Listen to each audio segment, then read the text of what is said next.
এখানে সবাই হলো আমাকে আপন, বাইরে কিচ্ছু কইব। তুমি নুসরাতরে খেদায় দাও, এরকম দুশ্চরিত্র মানুষের এই বাড়িতে কোনো জায়গা নেই। আপা একটা মাইয়া হয়ে আরেকটা মাইয়ার বিরুদ্ধে এরকম কোনো চেষ্টা করে?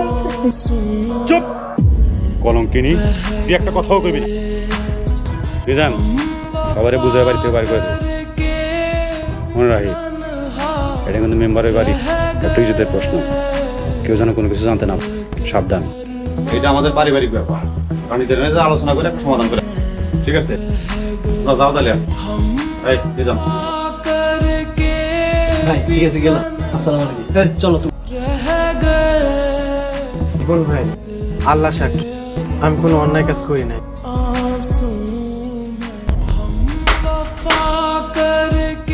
আব্বাস, এটা যদি মেম্বার বাড়ির ইজ্জতের ব্যাপার না হয় করে আমি এটা টুকরা টুকরা করে দক্ষিণ পাড়ার পুকুরের মাগুরে দেখা হয় দিতাম। আর কোনোদিন যদি এই বাড়ির আশেপাশে ঘোরাফেরা করো শরীর তুই রক্ষা পাবি। ভাগ ভাগ এখান থেকে।